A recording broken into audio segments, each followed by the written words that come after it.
beloved Boss Mike Cervera. Eto, matindi. Taong bayan lumusob na sa Kongreso. Hindi na matiis mga kababayan itong nangyayari na to. Mag-ingay ang taong bayan. Ano? Ingayin natin mga kababayan. Kailangan mapanagot itong mga walang iyang mga magnanakaw. Di po ba? Mga kababayan ko. Alangan naman. Di ba? Caterina Arquiles. Nandyan na rin si Ai Chang. Nasa Japan ka na ba, Ai Chang? Tessa Zapanta, Elistora Deliso, at si Leonora Brown na Bosco. Oo, nandyan na. Ruth Tobadesa, si Bars Aquino, nako, nandyan na. Oo, mga kababayan, balita ko ang magkakakampi na Marcos at Aquino na raw. Layrek, nandyan na rin. Si Dang Laika, nandyan na rin. Mayet Gati at si Stephanie Pascual. Mikey Deber at si Des Marcos. Nako, mga kababayan, nakahabol din sa live, ano? So, eto na, Ferdinand Lungalong na isa pang chismoso. Nako, si Senando Estabilio, nandyan na rin. Oo, si Corazon Villar, si Egay Mata. Nako, Princess Amor, nandyan na rin. Nako, ni Sandy. Mga balikbayan kayo, Oo. So, eto na mga kababayan. Grabe ito, matindi. Albert LB. Umpisan ko na, Tama na shoutout. Bebelo lang ako, mga kababayan. Nako, patay na. Ang mga kongresista sigurado nanginginig na. Kasabay niyan, mga kababayan, ang pagbibigay at pag-aanyaya sa mga magiging state witness dito sa mga ghost project. Hindi lang flood control ang pinag-uusapan dyan. Hindi lang mga building, hindi lang mga eskwelahan, hindi lang multipurpose, marami pa proyekto, pati kalsada. Oo, pati mukha na hanggang ngayon, bako-bako pa rin ang pagmumukha ni Digong. Isama nyo na mga kababayan, ang tabinging ilong ni Manang Aimee nyo. Ano, mga... Buti, bakit ganun, ano? Yung mga pagmumukha ng mga politiko, hindi pa naaayos, ano? Hindi pa naayos Buti pa yung mukha ni Kitty, naayos na, ano? At yung mukha ni Sara, naayos na pero mukhang kinulang din sa budget, ano? Baka pati yung pagpapaayos ng mukha ni Sara, kinukulang din, ano? Mukhang may cut pa rin, ano? Walang yan na yan, mga kababayan. Oo, tignan nyo, mga kababayan. Mukhang si Manang Aimee hindi nangungurakot Bakit? Ultimo yung ilong niya, mga kababayan, hindi pa rin naayos O kinulang din sa pondo. O kinat din yung budget doon sa ilong niya, no?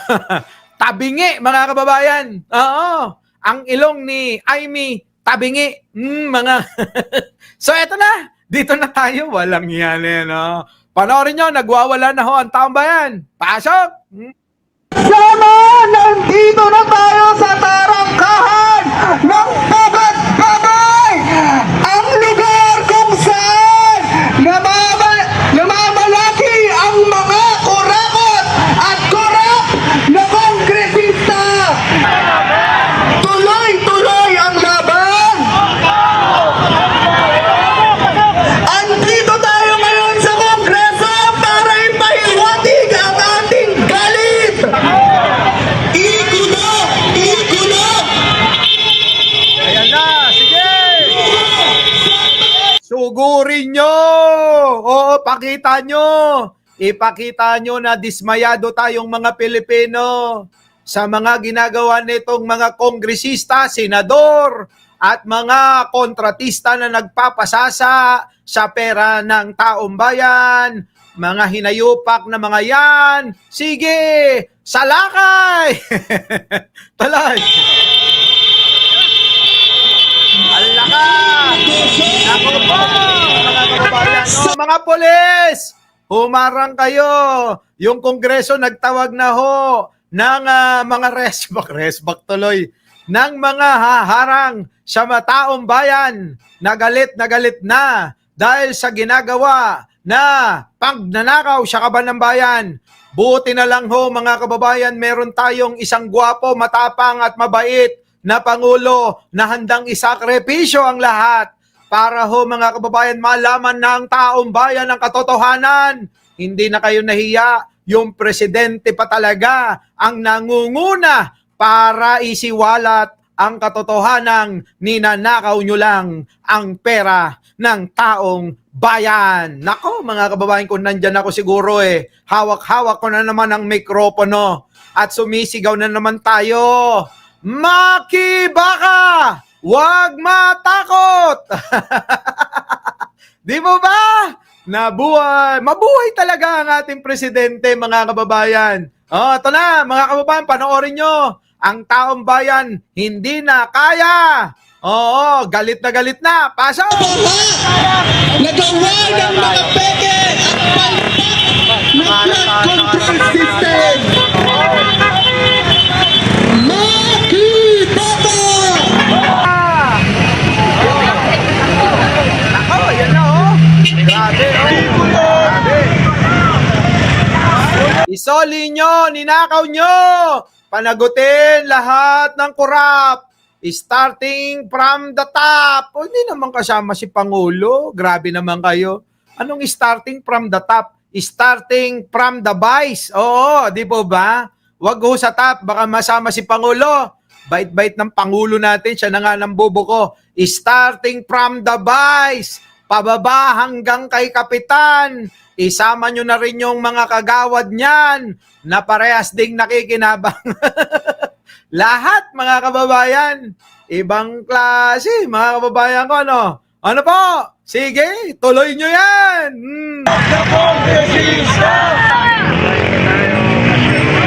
Mga kasama, sinsinin natin ang Pumalma daw tayo! Aba! Ang sagot natin sa kain ka ba? Tapos malalaman mo yung mga magnanakaw na bugnak. Hindi daw maayos yung ugali ng mga nagprotesta sa harap ng building ng mga Diskaya. Sige, ituloy nyo! Sige! Hindi daw ayos, mga kababayan ko, yung mga inasal ng mga sumugod at nagprotesta sa harap ng bahay na tinuturing daw nilang magnanakaw sa bayan. Wala pong iba kung hindi si Diskaya. Nako, mga kababayan, meron na naman bago, ha? May bago na naman si Diskaya bukod kay Alden Richards, mga kababayan. Na di umano'y ex niya. Nako, mga kababayan ko. Ex na ano? Malalaman natin yung mamaya, Boss Mike. Pero may bago bukod doon. Mas interesado ako doon. Ano ba yon? Nako, mga kababayan. Daang milyon ang pinapasoli ngayon na hindi binayarang buwis. Grabe. Nangurakot ka na, tax free pa. Saan ka na? Saan ka pa? Nangurakot ka na, tax free pa. Di ba, Ate Rosie's Kitchen? Ayan, isa pang chismosa. Mga kababayan, kinurakot mo na nga, hindi ka pa nagbayad ng buwis. Grabe, tindi nila talaga mga kababayan. Nangungurakot na, hindi pa nagbabayad ng buwis. Ito na. Yung hindi mas maayos na ugali, yung mga magnanakaw o yung mga ninakawan na pinaglalaban ang kanilang karapatan. Oo nga. Sabi ng abogado ng mga Diskaya, kuminahon daw tayo. Hala ka, Kuya Jun! Uy, nene! Kaibigan ko yung abogado niyan! Uy, Kuya Jun! Naku, iwan mo na kaya yan! Uy, nananawagan po kami sa abogado ni Diskaya. Kuya Jun sa Maniego, tantanan mo na. Oo, baka madamay ka sa galit nila. Yung galit ng taong bayan, Kuya Jun alam kong mabuti kang tao. Tatawa ako Oy, Kuya Jun. Tigil mo na yan. Parang awa mo na. Hindi ka namin ikayang ipagtanggol dyan. Dahil pinapanigan mo yung pinanggigigilan ng taong bayan. Yung abogado, mga kababayan nila, dadamay na. Uy, grabe. Sige na, eto na. Dinadamay nyo, tuloy. Building ng mga Diskaya, sinong hindi mas maayos na ugali? Yung mga magnanakaw o yung mga Oo nga. Sabi ng abogado ng mga Diskaya, huminahon daw tayo. Aba naman, sagad na po ang hinahon ng mamamayan. Oo nga, si Nene, galit na ho mga kababayan eh. Oo, kahit wala nang humumog, kahit wala na hong toothbrush, basta makadalo lang siya protesta mga kababayan. Kuya Jun, bahala ka diha Oo, eto na. Sagad na ang hinahon ng mamamayan. Pasensya na ha! Pasensya na sa mga Diskaya. Ninakawan kasi kami. Oo nga. Ang mga testimonya ng iba't ibang sektor at komunidad ang patotoo na hindi lang palpak ang flood control projects, kundi ang palpak ang sistema. Hindi lang sa baha nalulunod ang mamamayan, kundi sa pagiging gahaman ng mga kapitalista at mga nakaupo mismo sa gobyerno. May investigasyon na nangyayari. Pero putya, magkakabaro sila mga kasama. Mga kongresista, mga senador, na may record din ng pagnanakaw at malamang sila ring nagpapasok sa mga kongresista. Sigurado yan ate. Oo, may pinaglalaban si John Paul. Ang laki pala ng bayad sa'yo ng YouTube, 400k a month. Wow, ikaw na Boss Mike. Kasama yung ibang vloggers nyo, ganun din. Di wow, sabi ni Top 1. Talaga ba? Oo, ngayon alam nyo na. Oo, paano pa babayaran ng isang Mike Cerbero pero mali yan mga kababayan 400k? Nako! Oo, para sa akin, nako! Payat yan mga kababayan. Mali! Oo, mali si Top 1. Sabihin nyo, mali ka daw, Top 1. Yung 400 Oo, maliit daw kay Boss Mike. Ha? Totoo yan Oo, gusto nyo malaman? Mahirap na ipaskil dito at saka legal yun. Nagbabayad kami ng hanggang 30% tax dyan, mga kababayan 30% yung tax na binabayaran namin. Oo, gusto nyo makita. Sinasabi ko na nga mali yan, mga kababayan papakita ko na sa inyo. Alam nyo namang mahal na mahal ko kayo. Transparent ako, di ba? Hindi ko yan ipagtatago, mga kababayan. Kung yan, mga kababayan, sinasabi na nila. Tingnan nyo ang aking YouTube, yan, YouTube, magkano? Kayo na mag-compute, times 57.5 na lang. Yan yung aking pinakamababa. Dahil hindi tayo nakakapag-live ng mahabang panahon. 9,000, kulang-kulang. 9,700, round off nyo na. Yan. Yan yung kinikita. Anak ng pating naman, hindi ko kailangan itago yan. Pang-travel lang namin yan. Eto na mga kababayan ko, Kaya wag na kayong magtaka kung bakit nalilibre natin yung mga vloggers na iba. Ano pa? Kanimuchi! Bakit? Bakit kailangan natin itago pa? Di po ba? Hindi na kailangan. Tatago-tago pa. Wala nang tago-tago. Transparent ako. Hindi ako politiko. Hindi ko kailangan itago dahil malinis pinanggalingan yan. Hindi tulad ng mga iba dyan. Nilalantad nila kahit mga ninakaw. Di po ba? Mga kababayan ko, hindi ako ganong klaseng tao. Wala akong kailangang itago sa inyo. Di ba? Pwede nyo naman akong tanungin Di po ba mga kababayan? Ano naman? Di po ba? Nakikita nyo naman yung aking kasipagan. Kulang na lang, maghapon ako rito, nakaupo. Mga kababayan, di po ba? Basta sa maayos na paraan. Wala tayong dapat ikahiya, sabi ni Laila Collins. Di po ba? Alicia Duran, Batang Pasabay. Delia Rosario, kailangan ko bang ikahiya?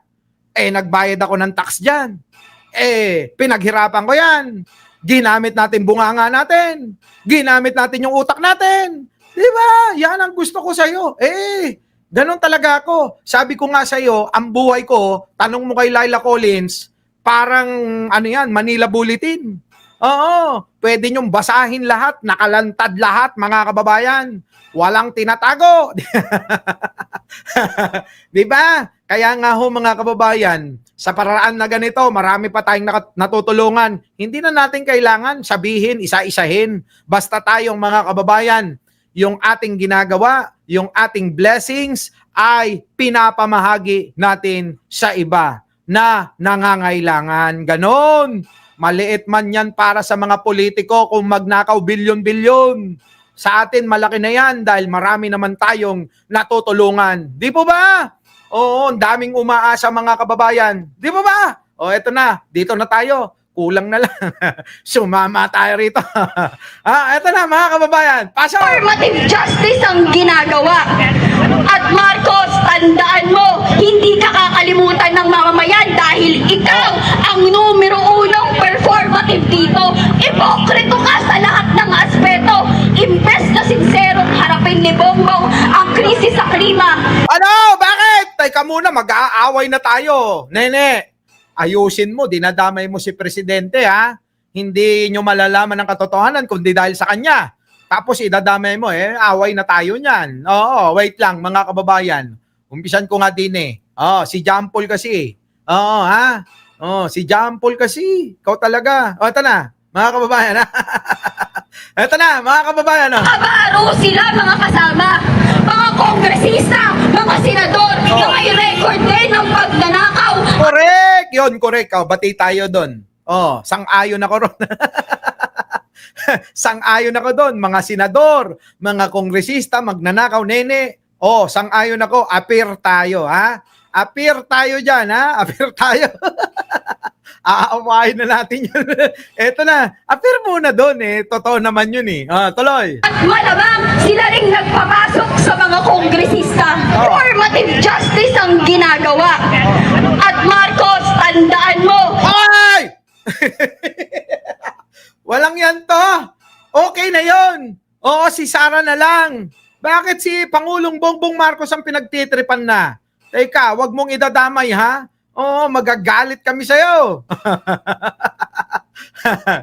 Pasensya na, narinig ko. Kasi doon sa kabilang vlogger, Pero transparent ka naman, very good. Bakit? Bakit kailangan ikaila ko? Diba? Maraming salamat sa mga nagpapalipad, nakakadagdag yun. Pasalamat ka kay Leonora Brown, sa inyong lahat. Kung wala kayo, walang ganon. Kung walang mga nagsusuper sticker, walang ganon. Maniwala kayo. Oo, hindi ko magagawa lahat ng mga naising ko. Tulad niyan mga kababayan, sa September 18, nasa Cebu ako, ha? Sino mga taga Cebu dyan? Oo, ha? Kasama ko yung mga ka-Rotarian natin. Alam nyo naman ang Rotarian siguro, no? Alam nyo naman ang Rotary Club, ano? Kasama ko yung mga ka-Rotarian ko dyan. Ay, mukhang magsasagawa na naman kami ng malaking-malaking mga... Nako! Oo, kanina nga Ayan, nag-ambag na naman ako mga kababayan. Oo, magkano yung ambag ko? Ito, kakapadala ko lang sa Paymaya, dalawa. 20,000 mga kababayan. Ano natin yon, dagdag natin parang ambagan po para maitulong po sa kapwa. Di po ba? Mga kababayan, sabi ko nga sa inyo, wala tayong gagawin sa pera. Hanapin natin at kung sobra, ipamahagi sa iba. Ganun po. Hindi po yung kim-kimin, angkinin. Ganun hindi ho, ganun ang tama. Ang tama, kapag sobra na, hindi mo kayang ubusin, ipamahagi mo sa iba. Ganon. Ano po? Kaya mga kababayan, alam nyo, bakit marami akong organization? Kasi po, yung mga sinasamahan kong mga organization ay nakikita ko po yung aking kagustuhan dahil kanilang mga ginagawa yung pagtulong sa mga nangangailangan. Yun po yun, mga kababayan. Di mo ba? Laila Collins, baka naman, dagdag ka dyan. Eto na. Hoy, nene, naiinis ako sa'yo. Kanina, bati tayo. Kulit mo kanina ka pa. Kaya nga, kainis to. Itong si nene, dadamay si Presidente. Idamay mo si Sara. Okay tayo. Pag dinamay mo na si Presidente, nako, yari ka sa akin. Crying kita talaga. Sige na. Magsuklay ka nga. Hindi ka pa nga nagtututbrush, hindi ka pa nagsisipilyo. Hindi ka pa susuklay, baka hindi ka pa naliligo. Ay, nako, maampep kan. Oo, naamampepan, narat takalsadan. Eryag ka nga eryag. Sigaw ka na sigaw. Oh, sige na, tuloy. Hindi ka kakalimutan ng mamamayan dahil ikaw ang numero unong performative dito. Ipokrito ka sa lahat ng aspeto. Imbes na sinserong harapin ni Bongbong ang krisis sa klima na magtitiyak ng pangmatagalan at pangmasang solusyon. Imbes na tumunan ang O, ayan na nga, tinutugunan na. Nako, yan ang problema sa inyo. Lahat, dinadamay mo na. Di ba? Oh, ano bang ginagawa ni Pangulo? Abay, sino ang presidenteng nakagawa ng ganyan? Sino ang presidente na talagang pumunta para tignan kung tama yung mga ginagawa? Sino? Si Pangulong Bongbong Marcos lang, neneng. Oo, yan ang problema sa inyo kapag ka nahaluan yung mga talino nyo ng talino ng komunista. Kaya kung ako sa inyo, pwede na. Tanggalin nyo yung mga nandiyadyang mga leader nyo na bumubulong at nagsasabi ng panliligaw at pandaramay sa mga mabubuting tao. Anak ng pating talaga, oo. Ha? Oh, ang bagal. Di ba na Joylim, no? Ang bagal, lasi. Nalasiya. Ma'am ampepla. Sige tuloy. kahirapan ng mamamayan. Huwag mong basahin. Oh, kung galing talaga sa puso yan, hindi binabasa. Bagkos talaga dapat lumalabas na lang kusa sa bunganga. Ang totoo na merong kang damdamin para sa iyong mga sinasabi nang gagaling sa puso at isip, lalabas sa bunganga. Hindi maglalabas sa nilista. Sino ba kasi nagsabi? Sino ba nagturo? Yan ba yung pinapasabi sa'yo? Oh, mali yan. Kanina tama. Oh. Ay, nako. Ginagamit pa ang krisis sa klima para itulak ang greenwashing projects. Paulit-ulit na. Nagkamali ka na ng script mo. Nasabi mo na yan kanina. Oo, ate. Oo, ha? Nasabi mo na yan kanina, ate. Oo. Paulit-ulit na lang yung sinasabi mo, ah. Bukod pa sa ito ang dahilan ng patong-patong na kahirapan ng mamamayan. Hoy, matagal nang naghihirap ang bayan na to. Hindi pa Pangulo si Pangulong Bongbong, mahirap na tayo. Nako, yung mga katwiran yung ganyan. Para ba ngayon lang kayo naghirap? Ngayon niya ginagawan ng solusyon ni Pangulo para maiangat ang bawat isang Pilipino. Mapanagot ang mga may kasalanan.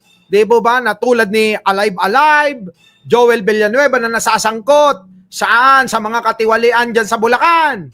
Oh, ayaw nyo ba nun? Bakit? Sinong Pangulo nakagawa nun? Di po ba mga kababayan? Sinong Pangulo ang nakagawa nun? Si Pangulong Bongbong Marcos lang. Tapos idadamay nyo? Teka muna. Dahil kahirapan daw. Abay, matagal nyo na sinisigaw yan, ah. Panahon pa ni Pangulong Ferdinand Marcos Sr., ganyan na yung mga litanya nyo. Nakuha nyo na yung posisyon. Napatalsik nyo na si Apo Lakay namin. Oh, bakit? Gumanda ba ang buhay ng mga Pilipino? Ngayon, 3 taon pa lang ang Pangulo. Tapos sisisihin nyo, kasalanan mo, Bongbong Marcos, dahil kami naghihirap, ganon. Mga bobo pala kayo eh. Lumapit-lapit nga kayo, pagkukutusan ko kayo. Diba? Kung di ba naman mga bobo to, kayo isipin nyo maigi. Sisisihin sa kahirapan, na minana na ni Pangulong Bongbong Marcos yan. 3 taon pa lang si Pangulo. Pagkaupo, iniwanan ng sandamakmak na utang, sinaid ni Digong ang pondo ng bayan. Tapos sasabihin nyo, kasalanan ni Pangulo? Teka muna. Oo, hindi na tama yan. Diba? Kung galit kayo, sa mga kongresista at senador, huwag nyong idadamay si Pangulo. Idamay nyo na si Sara. Oo, yun. Diba? Nagnakaw talaga eh. Hanggang ngayon, hindi pa rin nasasagot. Hanggang ngayon, hindi pa rin nasasara kung ano ba talaga ang pinagdalhan niya ng sandamakmak na pera at 11 araw lang, bigla na lang naglaho na parang bula. Yun, mga kababayan, di ba? Okay. Sarap pakainin ng buris. Ano pa nga ba? Di mo ba? Yung mga pangangatwiran, mga kababayan, kukontrain natin. Sabi nga natin, pag tama, sasang-ayunan. Pero kapag kamali, kukontrain natin. Di ba? Hindi naman pwedeng lagi kayong tama. Tuloy. Nasaan ka na? At lalong pagkasira ng kalikasan na siya sanang panangga natin sa baha. Bakit? Sa 3 taon nasira yun? Matagal nyo nang sinira kayo. Kayong mga aktivista, kayo ang numero 1 may kasalanan. Kayo rin ay may kasalanan. Kayo ang nagpabagsak sa Pangulong Ferdinand Marcos Sr. na imbis na nagtuloy-tuloy ang magagandang proyekto, example, lahat ng proyekto ni Pangulong Ferdinand Marcos Sr. hanggang ngayon, pinapakinabangan yung inang-ina nyo. Diba, mga kababayan ko? Yun, example na lang yun na maganda talaga ang pamumuno ng matandang Marcos na si Pangulong Apo Lakay. Di po ba? Tapos sisisihin nyo, kayo ang may kasalanan. Yang mga ninuno mong aktivista kung kanino ka mang anak, inang-ina nyo, ha? Di ba, mga kababayan? Di ba? Putik na yan.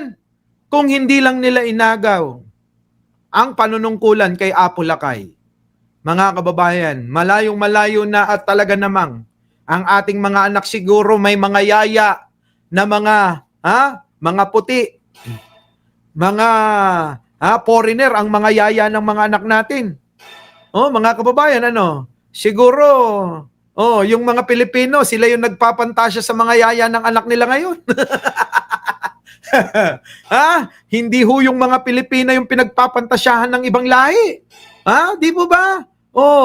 Anong ginawa? Anong likha ninyo? Kayong mga nanggulot sumama nung panahon na pabagsakin nyo si Pangulong Bongbong Aber? Kinang ina. Di ba? Yan ang sinasabi ko eh. Katwiran ba? Teka muna. Hindi kayo uubra. At sa korupsyon, ang pamilya nyo, ang numero 1 korap sa lahat ng... Kita mo, hindi ka pa nabubuhay. Baka nga hindi pa na ipapasok yung bubuhay sa'yo. Di ba? Itong mga bata na ito, mga kababayan, ito yung mga nadoktrinahan ng maling paniniwala. Pinaniwala sila sa isang paniniwala na alam mo nga matagal na hindi na naging successful. Di ba ba? Na wala hong naidulot na maganda. Yung po bang makakaliwang makakaliwa? Ilang taon na po ito? Abay, nagbengbangan na ba yung mga nanay at tatay nito? At alam niya talaga yung totoong nangyayari, di po ba? Wala pa nga silang bengbangan nun. Hindi ka pa nga hindi pa nga nag-uyos-uyos ang tatay at nanay mo. Di ba? Di ba?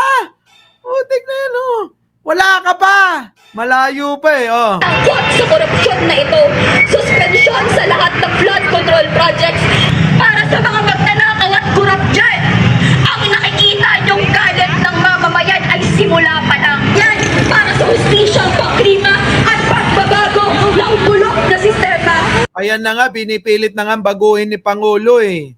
Ayaw nyo pa, kakampi nyo na nga si Pangulo na ayusin ang sistema. Pero wala kayong ginawa, kundi pati siya, dinadamay nyo pa. Bakit si Sara hindi nyo matira? Di ba? Hindi natin marinig yung banat kay Sara eh. Yung po mga kababayan meron na hong ebidensya eh. Ano yung uyos-uyos, Boss Mike? Tanungin nyo sa mga Ilocano. Uyos-uyos, tiinangas. Nandiyan na si Munting Tinig. Ay! Eto na mga kababayan ko. Tuloy. Sa mga hindi pa nakasubscribe kay Munting Tinig, subscribe nyo na to. Di baling wag na kayong mag-subscribe dito. Eto na, mga kababayan.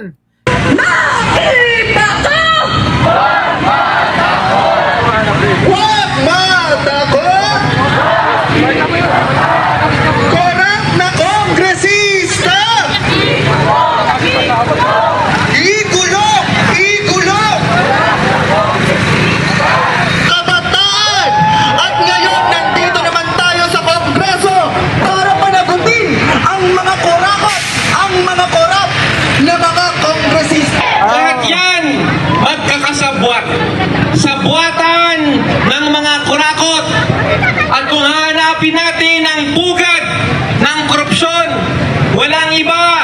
kundi nandito sa loob ng Kongreso. nandiyan Dahil pala eh. sino ba ang may pakana ng mga budget insertion? Sino Si Pangulo ba? Eh bakit nyo dinadamay si Pangulo? Mga ina kayo. Ha, mga kababayan ko. Pasampalin mo nga yung babae kanina, kuya. Pakisampal mo ng dalawa.